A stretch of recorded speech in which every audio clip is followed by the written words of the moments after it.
Hi guys, it's Crushed, and today we're going to talk about Blackwing Lair. The first thing that you encounter in Blackwing Lair is the raid's first boss, Razorgore the Untamed.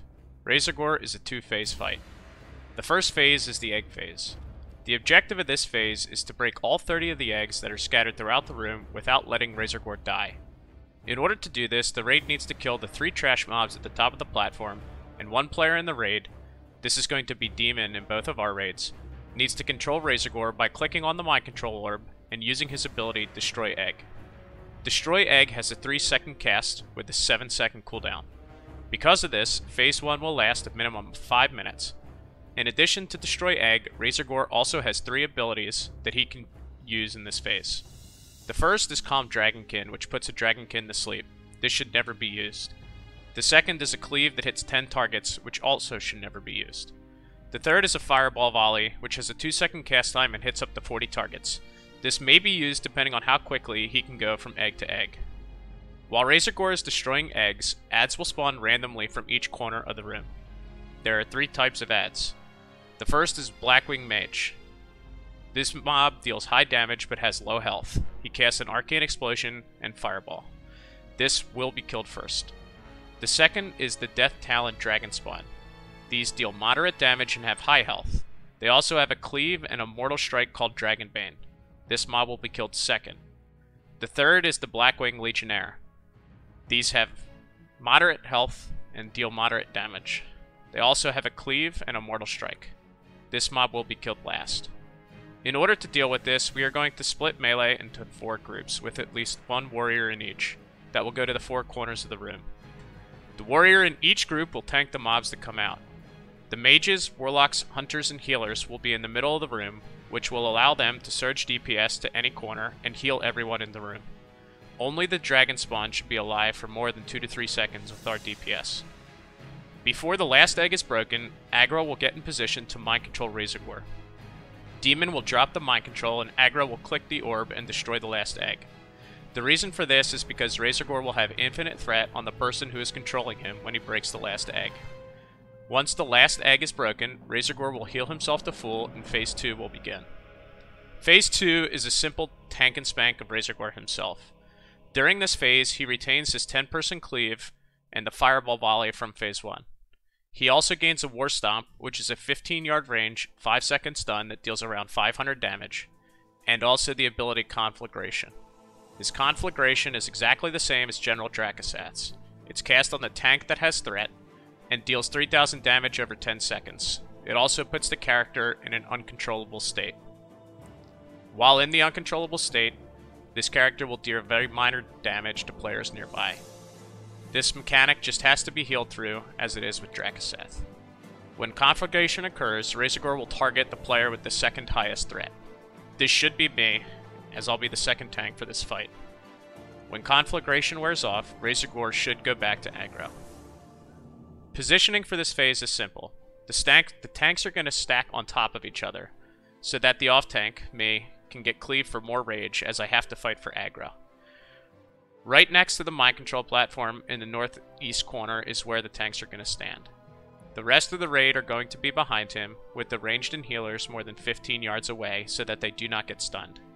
The raid can LOS the Fireball Volley behind the wall next to the stairs, or pop a Fire Protection Potion and burn him. He has less than half the health of Ragnaros, which is slightly more than Shazra, so it should be a very quick phase. After we kill Razorgore, we will not go into Vaelastrasz's room like Progress does here on their speedrun. There are Blackwing technicians in that room that drop Elementium ore, and they run as soon as you enter. If they get away, you can no longer kill them that reset. We will wait in Razorgore's room until we are all ready to move forward.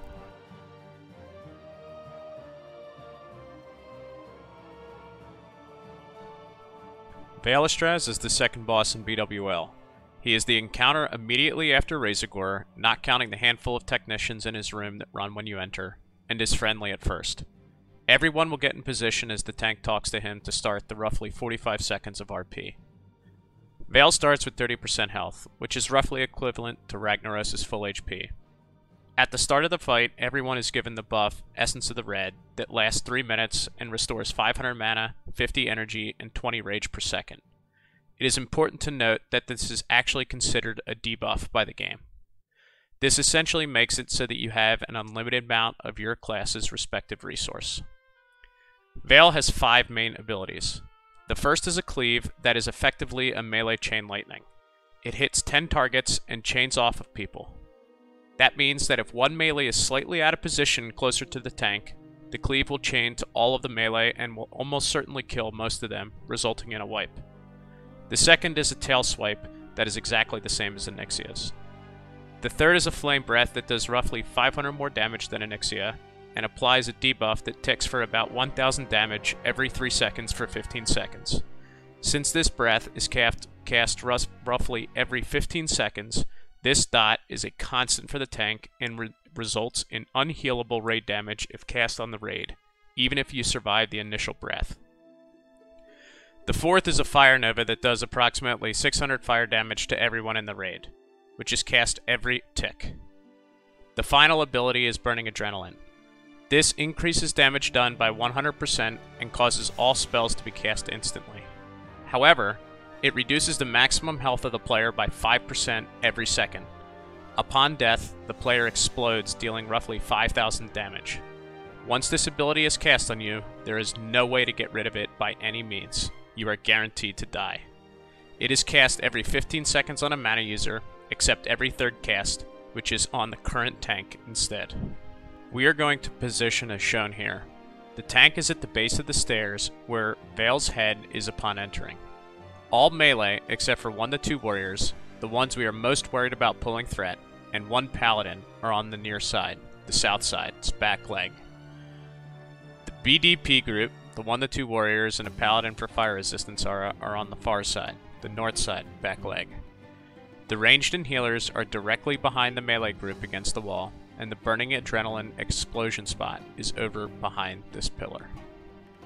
The strategy for this fight is simple. Do as much damage as quickly as you can without pulling threat. In reality, only Dagger Rogues and Feral Cats have a chance to pull early due to their backstab damage, and then warriors need to be careful once it gets to execute phase. It is not possible for range to precast on this fight because Vael is friendly until combat begins.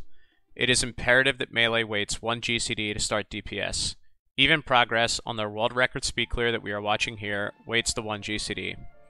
Pulling threat to the melee group will result in a wipe, even at 1%. This is why the warriors that are most likely to pull are on the opposite side, so they only kill themselves.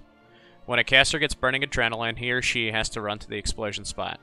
Remember to sling the instant cast bolts along the way. Burning Adrenaline also forces a tank swap. Vael is immune to taunt, so another tank needs to be second in threat and on top of the current tank with Last Stand active when the current tank dies.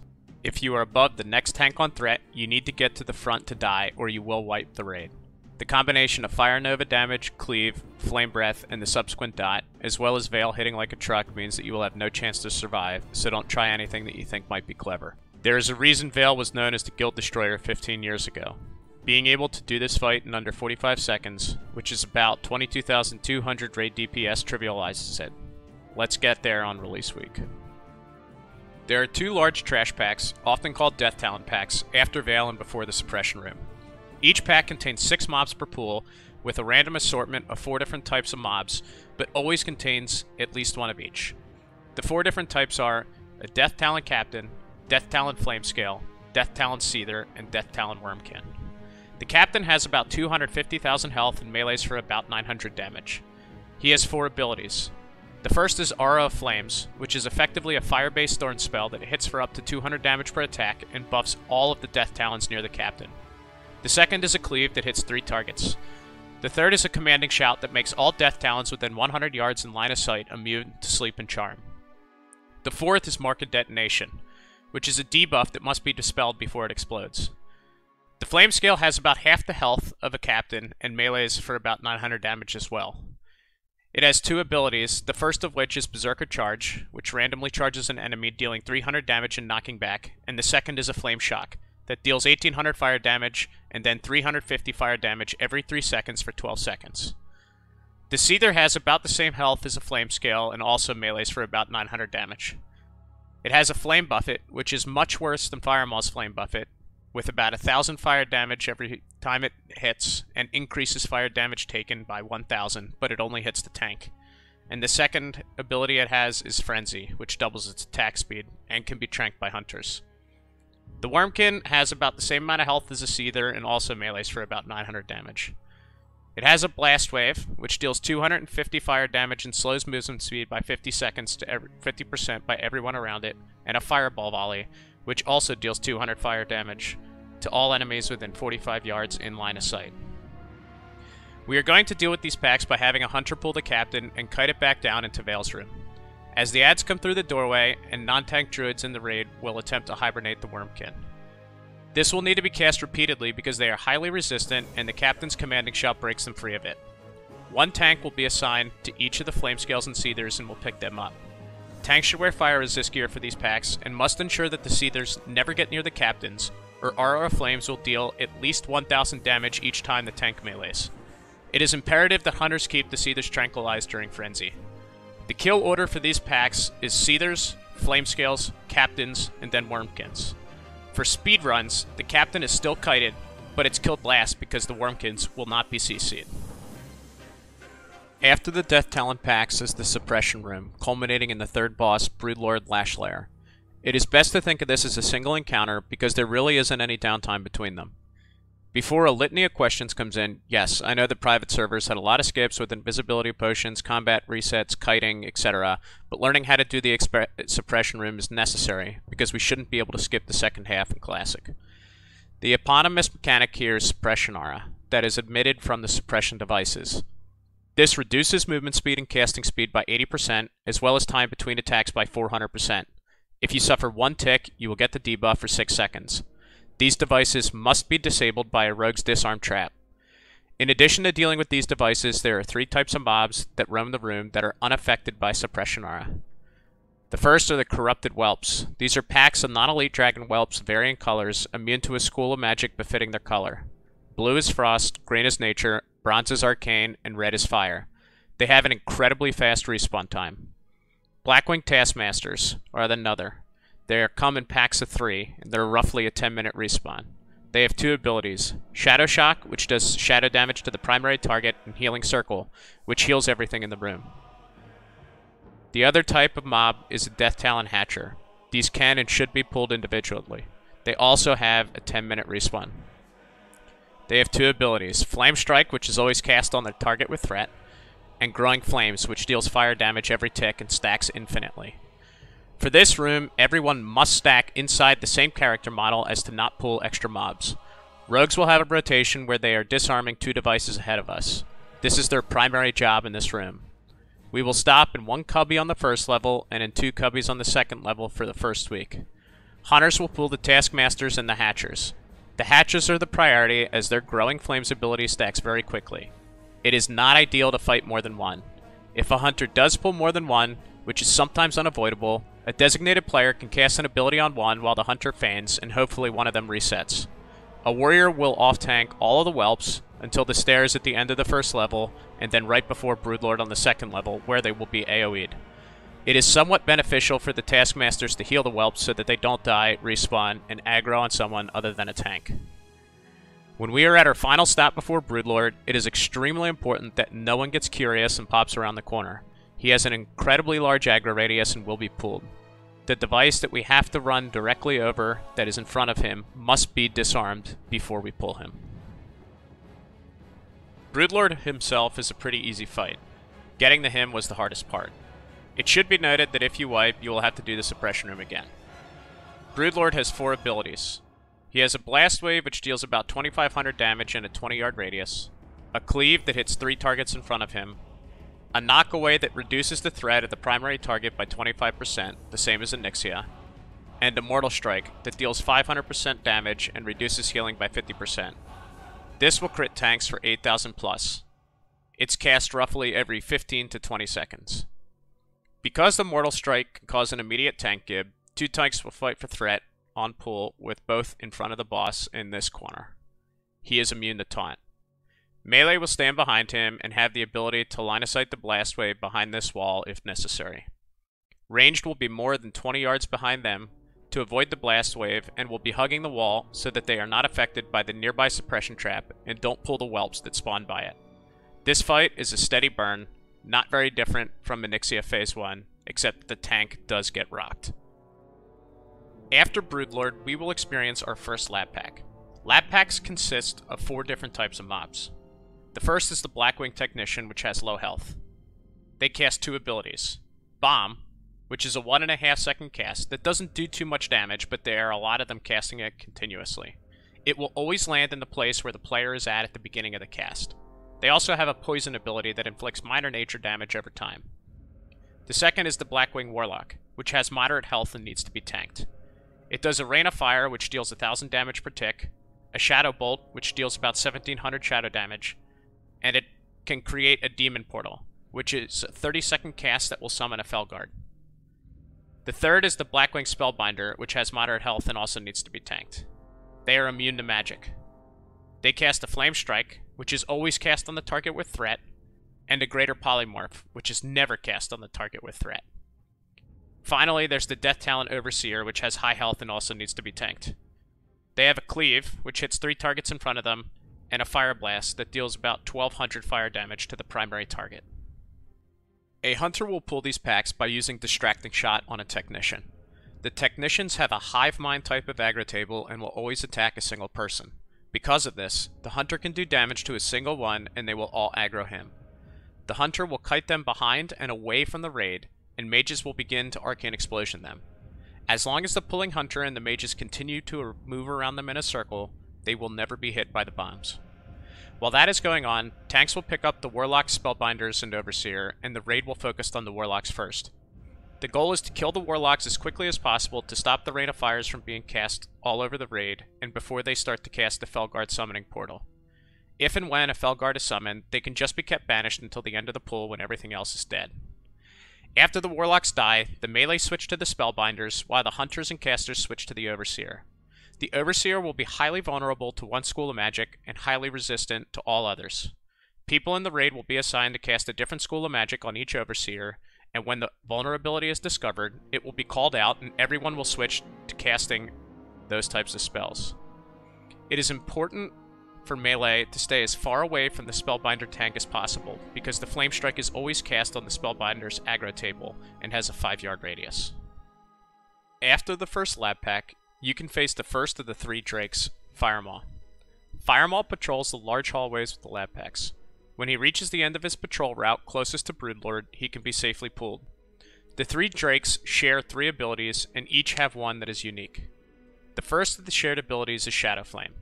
This ability deals an upfront 4,000 to 5,000 damage, which is resistible. It also places a dot that does 2,000 damage per second for 10 seconds. On the dot expiration, it will deal 20,000 damage. This is not resistible.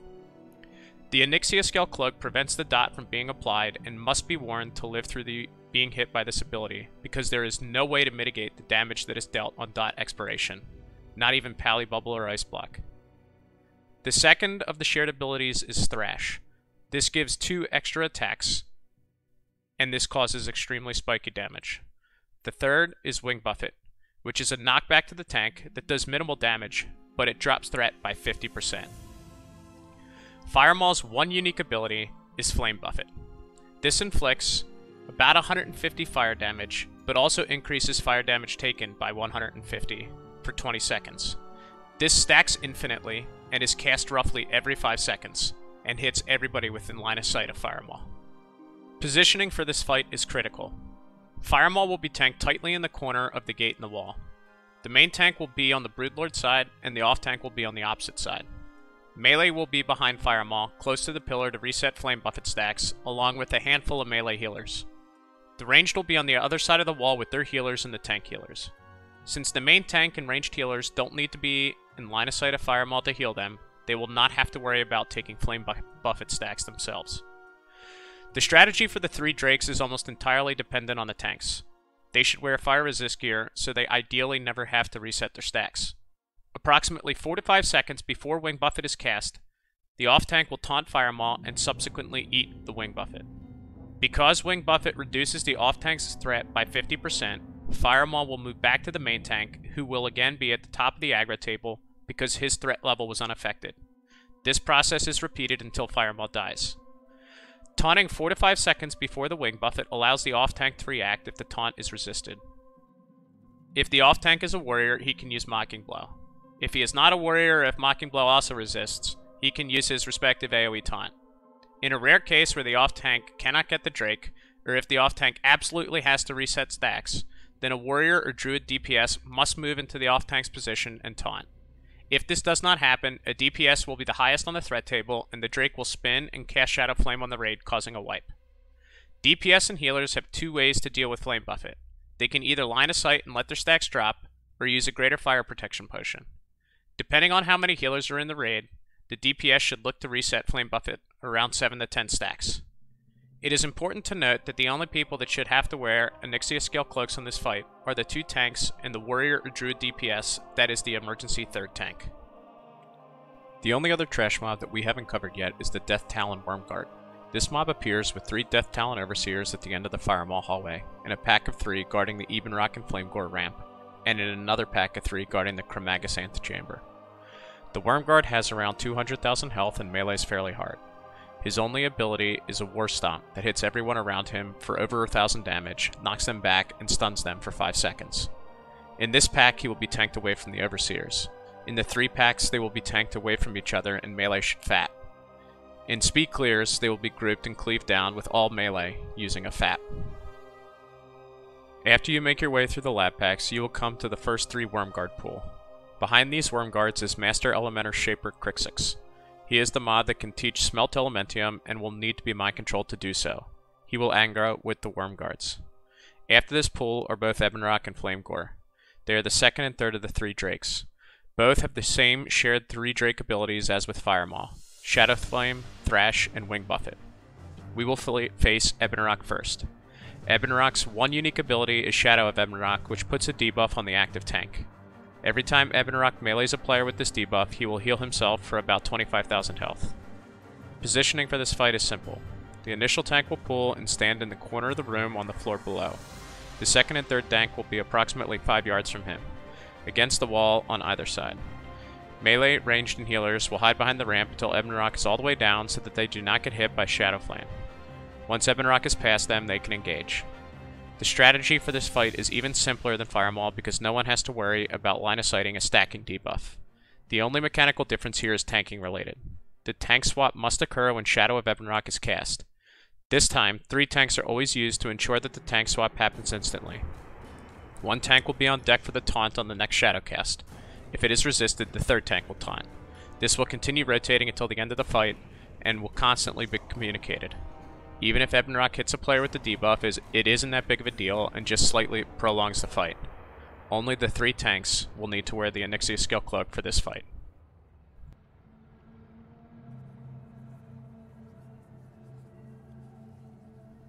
Flamegor immediately follows Ebonroc and again has the same shared 3 Drake abilities. Flamegor's unique ability is Frenzy that causes him to attack 50% faster, as well as cast a Fire Nova every 2 seconds. This Frenzy is cast significantly more often than Magmadar and must be tranked by the Hunters. Positioning for this fight is not terribly important, as long as Flamegor is tanked facing away from the raid with the tank's backs against the wall. Tank swaps are handled the same way as with Firemaw, taunting 4 to 5 seconds before Wing Buffet. Hop aboard because Ebonroc and Flamegor are the definition of loot trains.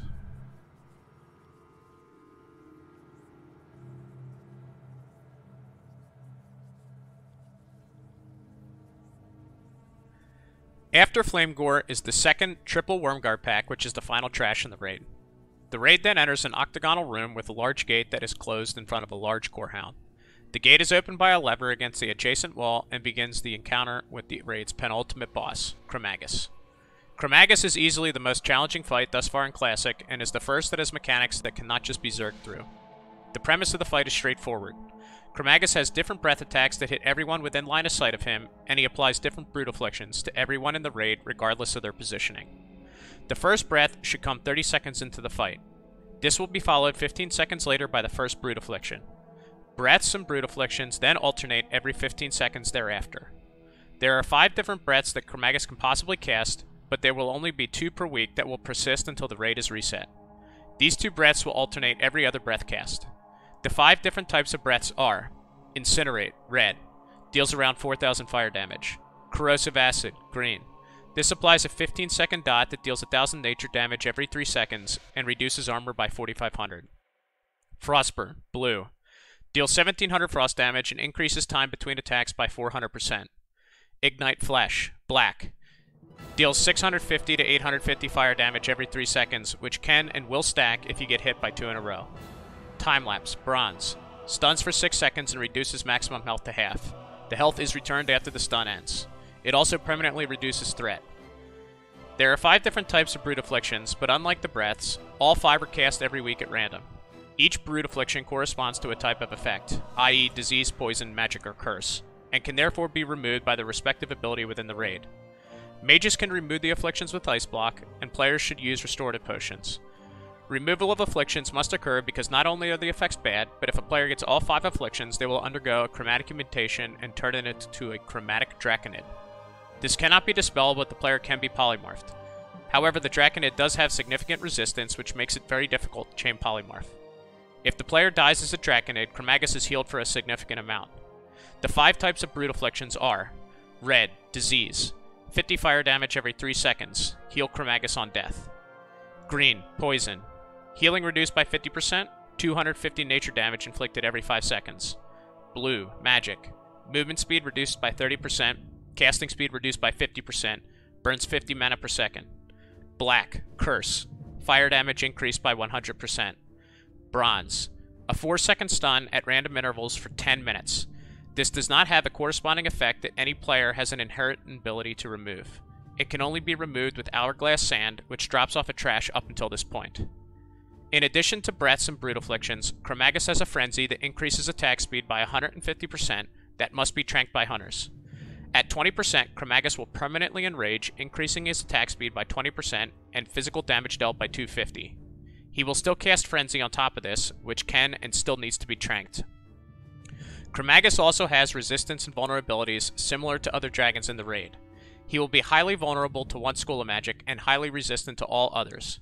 Throughout the fight, Chromaggus will shimmer, which indicates that his resistance has changed. When the vulnerability is discovered, it needs to be called out. Chromaggus will be tanked in the doorway of his own room underneath the gate that was raised to begin the encounter. The active tank will be inside the room, while the rest of the raid will be on one of his legs close to the pillar that will be used to line of sight breaths. Since the type of breath is unknown for the first and second breaths, the entire raid, except for the current tank, must line of sight it. The reason for this is because of time lapse. If the tank is stunned, then Chromaggus will attack the player that is highest on his threat table that is not stunned. If the entire raid is stunned and Chromaggus continues to melee the tank whose health was reduced by half, he will almost certainly die even through cooldowns at this level of gear. If someone resists time lapse, it's a binary check against arcane resistance, while everyone else is stunned, then they will get meleeed and die. The goal is to have the off tank be the highest person on Chromaggus' aggro table who is not stunned, so that Chromaggus attacks him. That tank will then move to the tanking position and serve as the main tank until the next time lapse.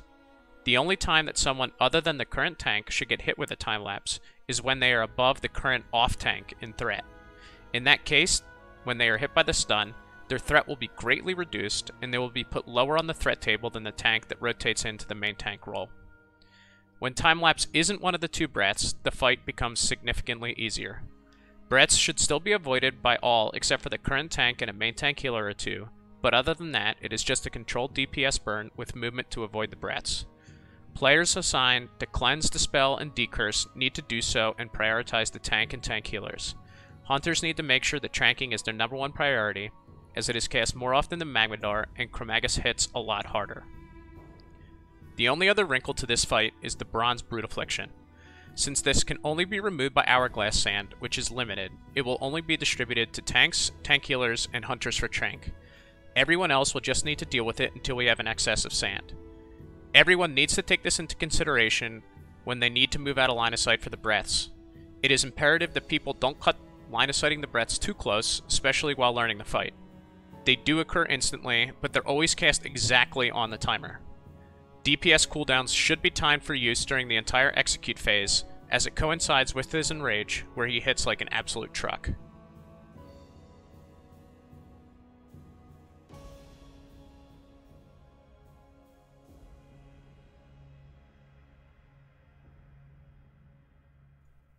After Chromaggus, you immediately enter Nefarian's room and are ready to start the end boss for the tier. Someone begins the fight by talking to Nefarian on his throne at the end of the room.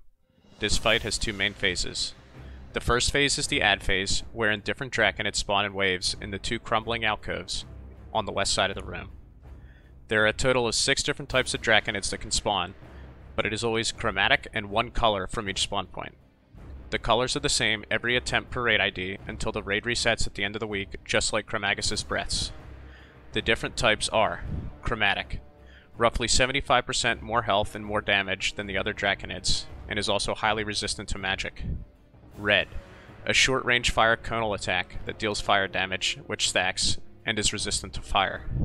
Blue, drains mana of enemies in an area around the mob and reduces attack speed. Resistant to Frost and slightly to Arcane. Green, stuns enemies in an area around the mob, resistant to nature. Black, a moderately powerful direct damage fire attack, resistant to shadow and fire. Bronze, reduces attack and cast speed, resistant to Arcane. Depending on the colors, 2 groups will split off and cover each alcove. Each side will have at least 1 tank. Healers will stand in the middle of the 2 alcoves to heal each side.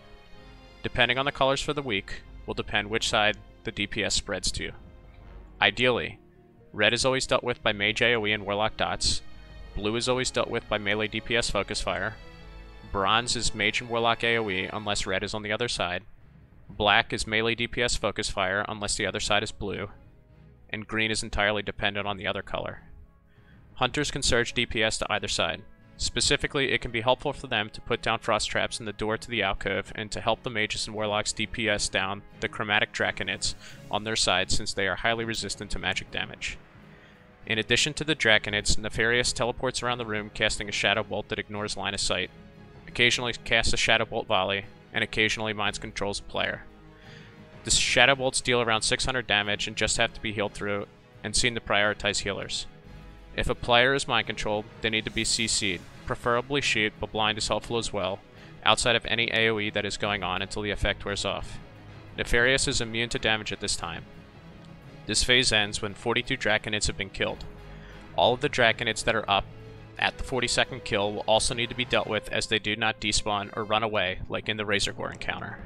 On the 42nd kill, Nefarian turns into the dragon Nefarian and will emote, "Burn, you wretches, burn."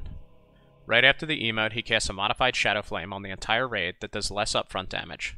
Everyone will need to wear an Onyxia Scale Cloak because of this. In vanilla, this could only be line of sighted by standing behind his throne, but everyone using the Onyxia Scale Cloak is ideal. Yes, mages can ice block and paladins can bubble before the cast, but if you miss it, you're dead because the dot cannot be removed by any means. Hunters can also switch out their cloaks by feigning death.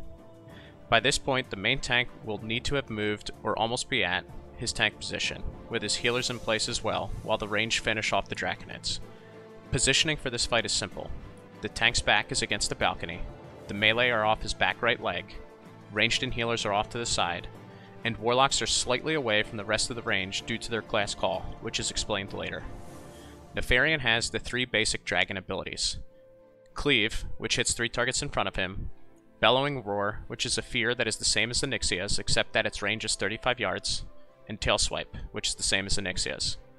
He also casts Shadow Flame, which is the same as the 3 Drakes version, and Veil of Shadow, which is a 75% healing reduction curse. There is a rumor that this is cast on the person closest to his hitbox, but suffice it to say, this is most often cast on the tank and needs to be decursed instantly. In addition, every 30 seconds or so, Nefarian will call out a specific class. This is the infamous class call mechanic. Every class has different negative effects associated with it. Druids are stuck in cat form for the duration of the call. They should just DPS until the next class call. Hunter's equipped ranged weapon is instantly broken.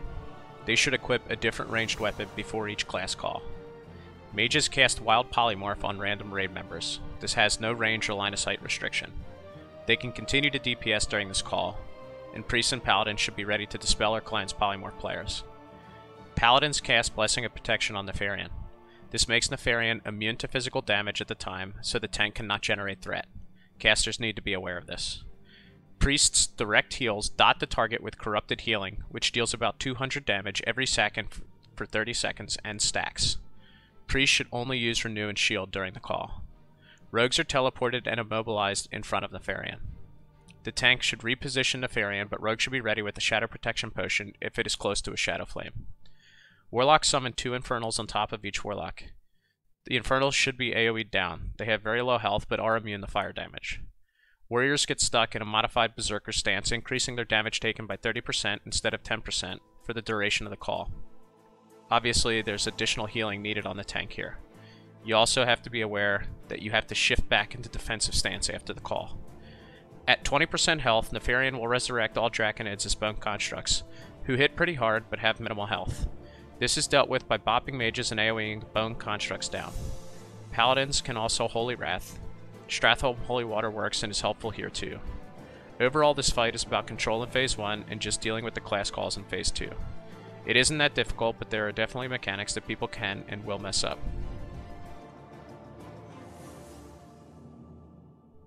Thank you all for watching. If you have any questions, feel free to reach out to me in a DM on Whitemane on either Crushed or Crushed Druid. If this video was helpful, hit like and let me know what else I should make content on. Also, I want to shout out to Progress for the footage that was shown here. Until next time.